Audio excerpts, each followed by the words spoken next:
Je suis en présence de Mme Marie-Claude Larocque, agente socio-communautaire du poste de quartier 22. Ça va bien? Ça va très bien, vous? Oui, très bien aussi. Aujourd'hui, on va parler de fraude. Oui. Dites-moi, quel genre de fraude? On a entendu parler qu'ici, à l'intérieur des tours, il y a des gens, des résidents qui ont été victimes de fraude.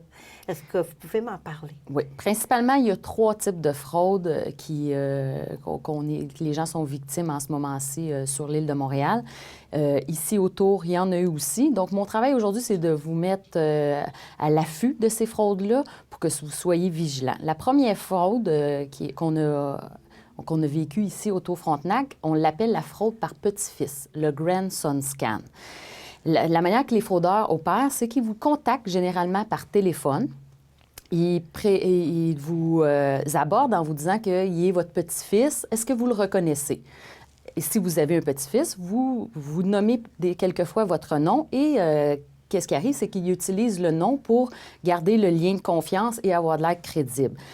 Croyant que vous parlez, vous discutez avec votre petit-fils, là, c'est là que débute la fraude.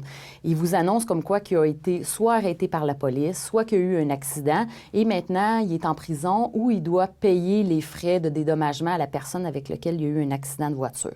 Donc, c'est à ce moment-là qu'il vous demande un certain montant d'argent qui peut aller des fois jusqu'à 1 000, 2 000 $. Évidemment, il vous demande un transfert d'argent. C'est moins facile pour les personnes âgées de faire un transfert d'argent. Donc, ce qu'il vous suggère, c'est de dire, bien là, présentement, je suis en prison, mais je vais t'envoyer quelqu'un chercher l'argent. Et je vais te rembourser demain matin. Demain matin, je vais aller déjeuner avec toi et je vais te rembourser l'argent au complet, puis on pourra discuter en même temps. Donc, évidemment, cet argent-là, si vous allez le chercher à votre caisse ou à votre banque et vous la remettez à quelqu'un, vous ne le reverrez plus jamais, cet argent-là. Donc, évidemment, c'est de savoir reconnaître les arnaqueurs puis savoir dire non. Même si vous croyez parler à votre petit-fils, posez-lui des questions auxquelles juste lui pourrait répondre. Donc, soyez attentifs et sachez dire non. Quelquefois aussi, l'arnaqueur, le fraudeur va dire, bien, parle-en pas à ma mère, qui est quelquefois votre enfant, votre fils ou votre fille, parle-en pas parce que je ne veux pas l'impliquer là-dedans. Donc, je t'appelle toi, grand-maman, je t'appelle toi, grand-papa, parce que je sais que tu peux m'aider et je suis gênée de la situation. Je ne veux pas que ma famille soit au courant. Donc, prenez un pas de recul, posez-lui des questions auxquelles juste lui peut répondre et vous allez voir, à partir du moment que vous allez poser une question trop indiscrète, il va raccrocher. Et c'est parfait, c'est comme ça qu'il faut que ça fonctionne. Donc, de jamais remettre de l'argent et sinon, si vous êtes dans le doute, prenez le temps de raccrocher et appelez quelqu'un de votre famille, à savoir votre petit-fils, Martin, Patrick. Est-ce qu'il est vraiment dans le besoin? Est-ce qu'il y a vraiment eu un accident? Donc, il n'y a jamais d'urgence. Avec les services de police ou quand il y a des accidents, il n'y a pas d'urgence à sortir tout de suite de l'argent. De toute façon, la police ne demandera jamais un montant d'argent. Et si quelqu'un a un accident de voiture, jamais on va avoir à débourser un montant d'argent à la personne impliquée. Donc, soyez attentifs parce que oui, il y en a eu dans les Tours Frontenac des fraudes par petit-fils. Donc, soyez attentifs parce que peut-être que les arnaqueurs vont continuer. Et c'est ceux qui ciblent les personnes âgées qui ont des petits-fils. Donc, d'être attentifs à ça. Oui, puis quel autre type de fraude? Autre type de fraude, moi, je dirais les fraudes par les entrepreneurs. Il y a 2 types de fraudes par les entrepreneurs. Soit qu'ils utilisent le prétexte d'urgence pour rentrer dans votre appartement. Donc, ils vont cogner à votre porte et là, ils vont dire, il y a une urgence, il y a de l'eau qui coule chez votre voisin d'en bas, ou il y a une urgence, vous avez une surcharge d'électricité. Donc, en tant que locataire, bien, vous ne voulez pas causer des dommages à votre locataire d'en dessous, votre voisin d'en dessous, vous ne voulez pas payer une surcharge d'électricité. Donc, vous laissez rentrer cette personne-là et à partir du moment que vous laissez rentrer une personne dans votre appartement, bien là, votre appartement, elle est ouverte à cette personne. Donc, ce qui arrive, c'est que la personne vole des objets à première vue. C'est ceux qui vont voler les objets de valeur. Donc, les femmes, ils vont voler votre sacoche ou les porte-monnaies si les hommes, vous laissez ça sur une petite table. Mais aussi, les entrepreneurs, une autre méthode, c'est qu'ils vont vous aborder en vous disant, bien, ils sont présentement dans le bloc, ils ont des services pour faire des petites réparations ou faire du nettoyage de fenêtres ou faire du nettoyage d'appartements de printemps ou d'automne. Donc, à ce moment-là, on offre un meilleur prix parce qu'on est dans les tours, donc on vous demande juste un dépôt et on va revenir demain. Donc, on vous demande un dépôt. Des fois, ils ne vous demanderont pas des centaines de dollars. Ils vont juste vous demander un 20 ou un 30 $ de dépôt. Puis, cet argent-là, bien, vous ne la reverrez pas. Puis malheureusement, ils ne viendront pas faire vos travaux de nettoyage ou de rénovation.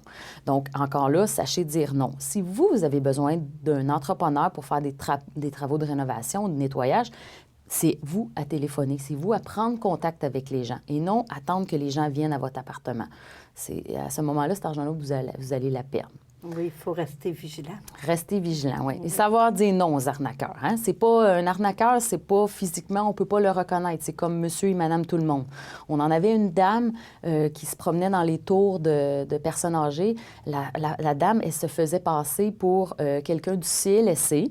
Elle se disait une travailleuse sociale. Elle venait rencontrer les personnes âgées pour voir leurs besoins. La dame, elle a été arrêtée, mais la dame, elle a 65 ans quand même. Donc, hein, c'était pas le portrait type d'une arnaqueuse, mais elle a fait des dizaines de victimes. Elle rentrait chez les personnes âgées, elle faisait passer quelqu'un du CLSC. Elle avait 65 ans, les cheveux gris, comme un peu le portrait de toutes les personnes qui habitent ici.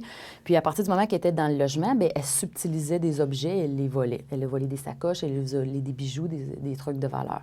Donc cette dame-là, elle a été arrêtée par le service de police. Elle est maintenant toujours détenue, mais on ne sait jamais, des situations comme ça peuvent se reproduire. D'autres personnes peuvent refaire le même stratagème. Donc, laissez pas rentrer des inconnus dans votre logement. Invitez seulement ceux que vous attendez. Des gens qui cognent à votre porte, dites-vous que votre porte, c'est votre barrière, c'est votre sécurité. Donc, parlez au travers de la porte. Rouvrez pas la porte, parlez à la personne. Si la personne s'offre pour des services d'entrepreneur ou des services d'aide, bien, vous dites, moi, je vous attends pas, monsieur, donc je n'ouvre pas la porte. Vous avez une barricade, vous avez votre porte qui vous protège, puis la porte est quand même assez mince pour se comprendre. Donc, vous êtes capable de parler au travers de la porte. C'est toujours un peu gênant. On a l'impression des fois que c'est mal poli, mais inquiétez-vous pas, c'est votre sécurité avant tout. Oui. Puis avez-vous d'autres trucs à donner pour... Bien, il y a un autre type de fraude aussi qu'on a vu, pas ici dans le quartier, mais je veux quand même mettre les gens à l'affût de ça. C'est sûr que nous, les femmes, les bijoux, ça nous intéresse toujours. Hein? Donc, la méthode que les fraudeurs utilisent, c'est ils vont voir des gens, des personnes âgées, puis ils les abordent en leur montrant des bijoux qui n'ont aucune valeur, mais ils disent... Quelqu'un dans mon entourage familial est décédé, donc j'ai des bijoux de valeur avec moi et en étant coquette, en vous voyant, j'ai pensé vous offrir ce bijou-là ou vous l'offrir à peu de frais ou vous l'offrir gratuitement, je pense qu'il vous irait bien. À partir de ce moment-là, des fois, il fait essayer le bijou. Vous avez sur vous des vrais bijoux en or. Donc, des fois, vous enlevez votre bague. Et là, c'est à partir de ce moment-là qu'il subtilise vos vrais bijoux en or.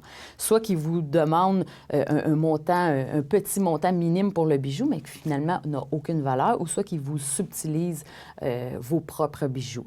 Et aussi, il détourne votre attention, ce qu'on a déjà vu aussi, il détourne votre attention parce que vous êtes en train de regarder le beau bijou, puis il vous vole votre porte-monnaie, il vous vole votre sacoche qui était dans le panier. Donc, c'est d'être vigilant. Jamais perdre à vue votre sacoche et jamais perdre à vue vos objets de valeur. Donc, soyez vigilants. Merci beaucoup d'être venu à mon entrevue. Bien, ça fait plaisir. Merci.